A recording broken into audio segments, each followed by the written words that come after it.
before we dive into Joseph Smith Matthew, let's pick up one story that shows up in Mark and Luke right before we jump into this Olivet Discourse. And it's the story of Jesus in the temple, in the treasury of the temple. If you look at this digital recreation of the temple at the time of Christ, that once again you can find at virtualscriptures.org, the treasury is part of the court of the women. You have these 13 trumpet-shaped chests around the perimeter of this court under the porticos. And you'll notice the metal trumpet shape makes it so that if you drop coins into it, it's going to amplify that sound. And you've got 13 of these chests, and each one is devoted to a different thing. So you could donate to the wood supply for the temple sacrifices. You could donate to the poor. You could donate to help the priestly families continue to run the ordinances in their temple. And so you had all these different options. And so we find Jesus in this story in Mark chapter 12, verse 41, says, "And Jesus sat over against the treasury and beheld how the people cast money into the treasury, and many that were rich cast in much." Can you imagine how that might have sounded if some rich guy brings a bag of coins and starts dumping it into one of these metal trumpet-shaped chests? Yeah, it's not a bad thing for them to do this, but sometimes if you're not careful in these settings, it would be very easy to fall into this trap of sounding the trumpets before you to be seen of men, so to speak, to get the glory of the world. So everybody turns and says, wow, look what a holy, righteous, generous person that is. Look at verse 42. "There came a certain poor widow, and she threw in 2 mites, which make a farthing." 2 mites, this smallest of the small coins, and she throws in 2 of them. And you can probably, in your mind's eye, imagine this widow coming and not wanting to draw any attention to herself and just quietly plopping these 2 mites into the treasury. And this word that is used to talk about describing her poverty is tokos. It's one who crouches or cowers or who is bent over. And the idea is somebody who's just completely bent over in a begging situation, needing things from people. They're completely destitute. Now, it's one thing to be a peasant who doesn't have much, right? There's kings and the wealthy, and then there's the peasants. Below the peasants are the tokos, the people who are absolutely poor, destitute, have nothing. And it's just hard to conceive of just how little she had in comparison to others. Just a very, very touching story.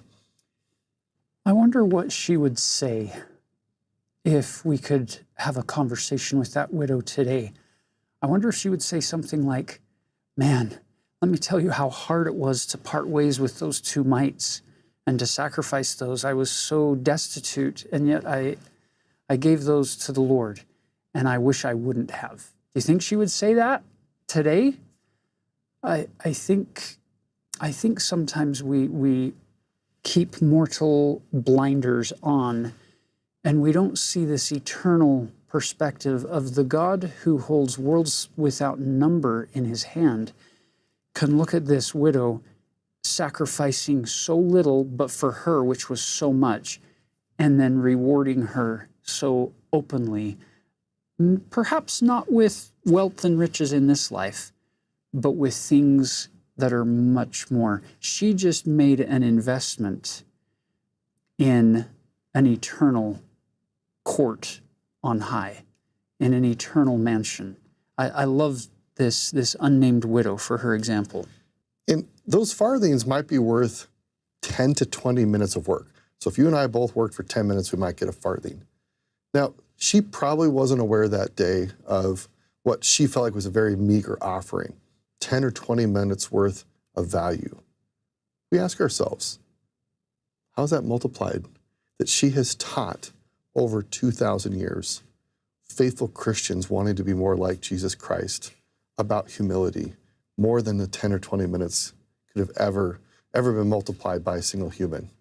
Isn't that fascinating that her 2 mite sacrifice, her 2 mite offering, was an investment to become an immortalized object lesson and teacher for all of us. 2,000 years later, we are learning from this woman because of that little investment that she made. And she's inspiring us to become a little bit more consecrated to the Lord in our offerings. I love that. Verse 43, Jesus called unto him his disciples and saith unto them, Verily I say unto you, that this poor widow hath cast more in than all they which have cast into the treasury. And all they is all inclusive. And he's saying that little 2 mite investment was worth more than everything else that was thrown into the treasury today. And interestingly, I don't know of any other record in Scripture of anybody else putting money into the treasury besides her that we know about. And so Jesus is actually right. And notice the way he qualifies that statement, verse 44, for all they did cast in of their abundance, but she of her want did cast in all that she had, even all her living. Brothers and sisters, when you wake up on Sunday and feel poor, spiritually, mentally, physically, emotionally, whatever it may be, and if you devote and consecrate what you do have, as little as it may seem, to your calling, to your family, to your loved ones, and it may seem so insignificant, the Lord is able to multiply that offering in ways that we can never foresee and never predict even, that it's even noticed. But the angels in heaven are silent notes taking of all this. So I love this little story as the precursor into this chapter 24 now in Matthew.